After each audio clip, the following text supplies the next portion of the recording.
여러분, 우리도 집 살 수 있습니다. 안녕하세요. 부동산 사기당했던 경입니다. 네, 윤석열 정부 부동산 정책 키워드는 공급 확대와 규제 완화에 대해서 내용 한번 볼게요. 자, 법 개정이 필요한 재건축, 재개발 규제 완화는 쉽지 않을 수도 있죠.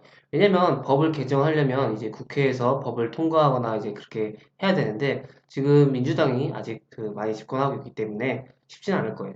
그래서 대표적 과제는 부동산 문제 해결이다. 부동산 민심이 이제 정권 교체로 이어질 정도로 매서웠다. 그래서 지금 경실련 분석에 따르면 자, 문재인 정부 17년 5월부터 지난해 5월까지 서울 30평형대 아파트 평균 가격이 6억 2천에서 11억 9천으로 거의 2배 정도, 100% 올랐죠. 그래서 서울 전체 아파트값 상승률도 79%에 달했다.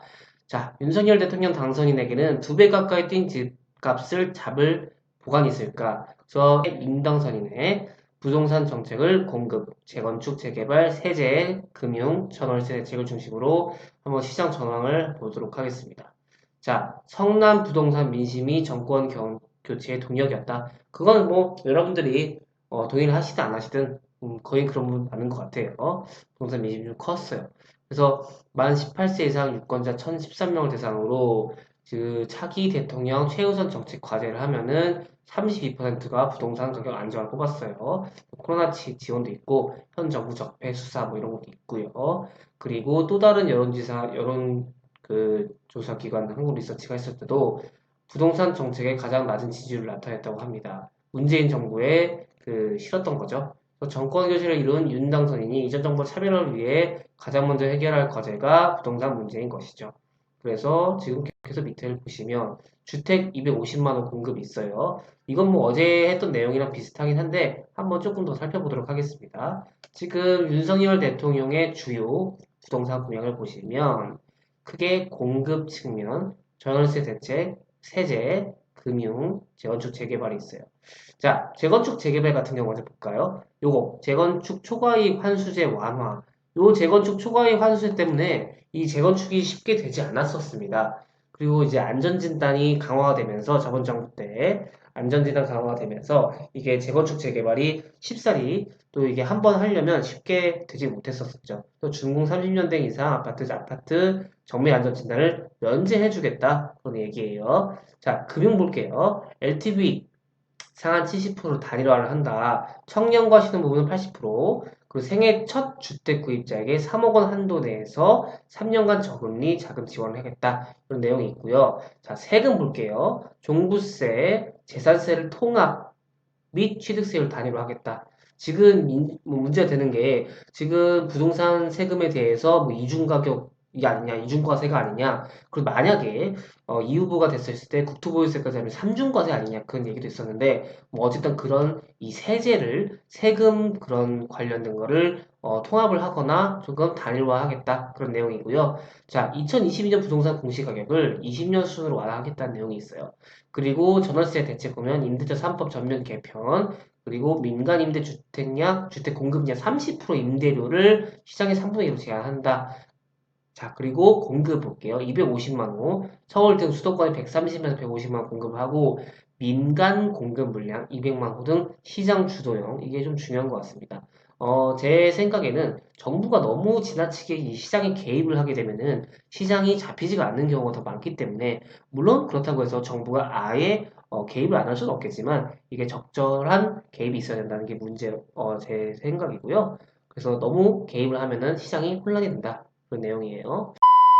자, 그래서 윤당선인이 대상에서 수요에 부응하는 주택 250만 원을 공급한다고 하는데 서울 50만 원 정도에 수도권은 130에서 150만 원 공급한다는 것이 뻔이라고 합니다.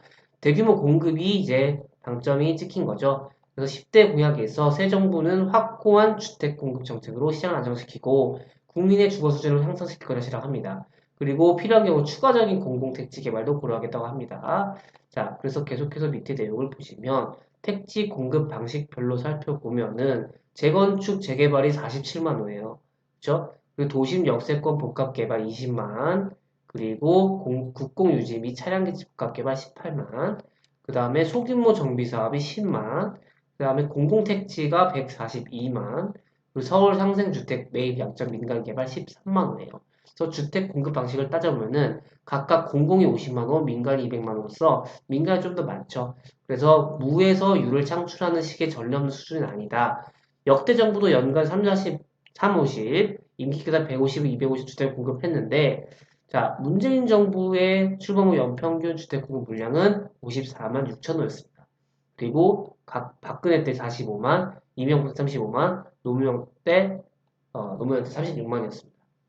근데 이제 집값이 폭등한 이유는 뭘까요? 자, 문재인 정부가 주택 공급량을 늘렸다고 하는데 여기 착시 효과가 있어요. 재건축, 재개발로 규제로 많은 이가 선호한 서울도 수도가 앞에서 실질적 공급은 늘지 않았다고 봐야 됩니다. 사실 이제 여러분들이 착각하시는 게 뭐냐면 야, 그 서울 강남에 있는 데라든지 재건축, 재개발하면 집값 더 오르는 거 아니야? 이렇게 생각하실 수도 있는데 보세요. 30년 넘은 오래된 아파트를 규제해가지고 그 오래된 아파트에서 계속 살면서 그 오래된 아파트 가격이 오르는 거랑 이 재건축, 재개발을 해서 양질의 아파트를 공급을 하면, 물론 일시적으로 올라갈 수 있습니다. 하지만 그렇게 양질의 아파트를 공급을 하게 되면은, 예를 들어서 30년 된 아파트, 뭐 10층, 15층짜리도 낡은 아파트를 있는 것보다 더 좋은 아파트를 그 용적률을 올려서 더 많이 공급을 하게 되면, 시장이 좀 더 안정적으로 될 수가 있습니다. 그래서, 무조건 이 제한적으로 규제를 해서 아파트를 공급을 막는 것보다는 질 좋고 양과 질이 좋은 아파트를 공급해야겠죠. 임대주택만 공급한다고 답이 잡히는 건 아니에요. 저 보겠습니다. 자, 일각에서는 윤 당선이 주택 공급이 원활히 이루어질 수 있을지 우려하는 시각도 있어요. 일기 신도의 완성도 10년가량 걸렸기 때문에 윤 당선의 수백만 원 주택 공급 현실적으로 높지 않아 보인다. 이 얘기는 누가 당선돼도 똑같은 얘기일 수도 있어요. 그래서 다만 민주도 개발을 공략한 것은 긍정적으로 평가할 수 있는 만큼 주택 공급 성과를 앞으로 지켜볼 문제라고 해요. 저도 약간 이 예상에 동의는 합니다. 민간 주도 개발이 조금 더 시장에는 좀 더 신시장성이죠. 그래서 윤당선이 제시한 부동산 정책 또다시 규제 완화죠. 문재인 정부 들어서 이전 정부보다 주택 공급률 자체는 많았음에도 집값이 폭등한 이유를 지나친 규제로 판단한 것입니다. 대출이 안 나오니까 집 못 사는 사람들은 못 사는 거고, 현금 부자들만 집 사는 세상이 된 거예요. 그래서 제초안 등 재건축 규제 완화에 대한 내용도 볼게요. 자, 그리고 재건축 재개발 규제 완화입니다. 당장 도마에 오를 가능성이 높은 규제로, 자, 재건축 초과이익 환수제라고 합니다. 이게 노무현 정부 때 도입이 된 건데, 제조합, 그 재건축 조합원 인당 평균 3천만 원 이상 개발 이익을 얻으면, 3천만 원 넘어가게 되면은, 그중 최대 50%를 국가가 환수하는 제도예요. 그러니까 너가 조합원인데 3천만 원 이상 벌었어? 1,500만 원 이상 내놔? 이렇게 하는 거예요. 이명박 정부 시절 폐지하려 했으나 당시 야권의 반대로 12년부터 5년 동안 적용을 유예하는 것에 그쳤습니다. 그러니까 문재인 정부 들어서 제초안이 부활하면서 재건축 단지가 많은 서울 강남권을 중심으로 사실상 재건축하지 말라는 것이 아니냐 불만이 터져나왔습니다. 그래서 윤당선인 대선 과정에서 제초안 완화를 공약한 바가 있다. 이게 무슨 내용이냐면 사실 재건축 재개발을 하면 조합원들 돈 많이 벌지 않냐? 아 우리 그 부자들 돈 버는 거 싫다. 뭐 이렇게 얘기하면서 이걸 규제하는 것도 있었습니다. 밑에 내용 한번 볼까요? 자, 윤 당선인은 준공된 지 30년 이상 된 아파트들 있죠. 30년 된 아파트를 충족한 공동주택의 정밀안전진단 면제도 추진할 전망이라고 합니다. 그래서 2차 안전진단, 한국건설기술연구원과 국토안전관리원이 실시한 2차 안전진단에서 여러 노후 아파트 단지 재건축 사업 진행이 가로막혔습니다.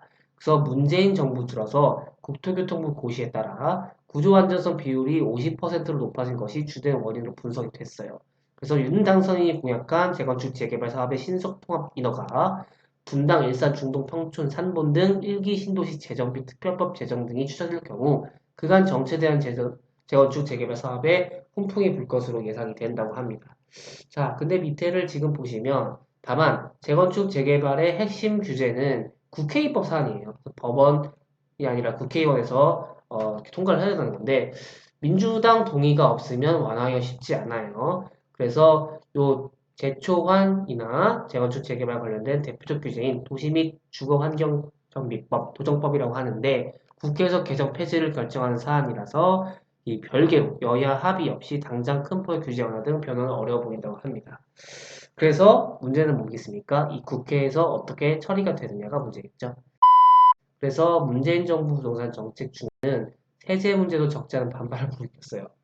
다주택자도 양도세라든지 이런 게 너무 많이 올랐기 때문에 집도 팔 수 없고 그리고 재산세, 보유세 뭐 이런 게 또 올라가면서 이게 집이 많은 사람이나 집이 아예 없는 사람이나 다 불만을 갖게 된 상황도 발생했었죠. 문재인 정부 출범 후 4년 동안 세수가 3.6배, 3, 4배 종부세가 늘어났죠. 부동산 정책 실패에 따른 집값 급등을 왜 국민이 부담해야 하냐 불만이 높았습니다. 투기를 억제한다는 취지는 좋아요. 투기를 억제하는 취지는 좋으나 오히려 똘똘한 집 한 채로 자본이 유입돼서 집값이 폭등했다는 지적도 나왔습니다. 정부가 뭔가를 잡으려고 그러면 시장이 요리조리 빠져나갈 수 있다는 얘기죠. 윤 당선인은 이중과세 논란을 부른 종부세와 재산세를 통합을 하고 그리고 부동산 관련 세금 과세 지표인 부동산 공시가격도 2020년 수준으로 환원될 방침이에요. 현재 1에서 3% 정도의 1주택자의 부동산 취득세율도 단일화 혹은 단순화하겠다고 공약을 했어요. 다주택자에 대한 양도소득세 중과는 2년간 한시적으로 유예를 할 것으로 보입니다. 그래서 윤 당선인 측은 이 같은 부동산 관련 세제 개편을 주도할 부동산 세제 태스크포스를 출범할 것으로 예상됐다고 합니다. 자, 그리고 어제 제가 얘기했던 건 LTV가 나왔죠. 돈줄 규제도 풀겠다고 공약을 했어요. LTV를 상한으로 70%로 하겠다 합니다. 전국 어느 곳이라든지. 생애 최초로 한다면 청년, 신혼부부에 대해서는 LTV 80%로 올릴 방침이라고 하네요. 자, 다주택자의 경우에는 LTV 3, 40% 차등 적용이 보이죠. 뭐 내가 집이 세대 채 있는데 계속 80% 받을 수는 없을 거 아니에요. 현재 LTV 규제는 지역마다 다르지만 투기 지역 미투기 가지고는 9억 원 이하 40%, 9억 원 초과는 20% 수준이죠. 15억 넘으면 아예 안 나오죠. 그리고 그 외 신혼부부에게 4억 원 한도에서 3년 동안 자녀 출산 시 5년, 생애 최초 주택 구입자 경우 3억 원 한도에서 3년 동안 저금리로 내 집 마련을 자금을 대출하는 방안도 공약을 했다고 합니다. 자, 그리고 LTV 상향으로 돈줄 규제를 풀 것도 하고, 그 다음에 임대차 3법이죠. 굉장히 많습니다. 임대차 3법은 전월세 신고제, 전월세 상한제, 계약갱신 청구권제인데, 지금 임대차 3법이 그동안에 세입자의 주거 안정을 도모하려는 취지는 좋아요. 항상 근데 전세가 물량 감소 등 임대난을 가중했던 비판을 받았죠. 계약갱신 청구권이라든지 이런 게 임대차 3법이 시행되려고 하자마자 그 전에 집값이 엄청 폭등했죠. 그래서 계약갱신 청구권을 행사한 세입자가 당장 2년 주거기를 확보할 수 있다는 건 순기능이다. 다만 규제가 강화된 상황에서 다른 전세 소유자가 월세집으로 떠밀리는 역효과가 나타났어요. 그래서 요 임대 참사법의 맹점과 부작용을 파악해서 주거안정에 방해되는 요소를 철폐했다고 밝힌 바가 있습니다. 그래서 향후 부동산 시장 전문가들은 어떻게 보실까요?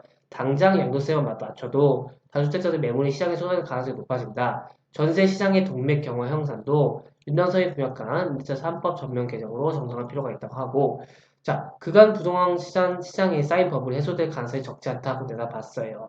그래서 부동산 시장은 글로벌 차원에서 유동성과의 게임이 될 것이다. 서울 아파트 가격은 13에서 17%가 가량 떨어져 2020년 초반수로 돌아갈 가능성이 높다. 근데 그동안 뭐 150% 200% 올랐기 때문에 모르겠습니다. 그래서 그는 고정이자율 금융상품을 제공하는 등 사회적 약자가 내지 마련할 제도적 지원이 필요하다고 얘기를 했습니다. 네, 그래서 또 밑에 계속 보시면 지금 주택 공급에 가장 먼저 착수해서 국민 안심시켜야 한다. 대출 규제 완화해야 된다. 이렇게 얘기가 나와 있고 그리고 6월 전국 동시 지방선거 과정에서 부동산 관련 호재가 터져나와 시장이 좀 더 불안할 수도 있다 하면서 향후 10년 동안 물가 상승률과 비슷한 수준의 집값이 오르면서 안정화될 것이라고 얘기를 했네요. 네, 오늘은 여기까지 진행하도록 하겠고요. 도움이 되셨다면 좋아요만 부탁드리겠습니다. 제작에 큰 힘이 됩니다. 그러면 다음 시간에 뵙겠습니다. 여러분 안녕.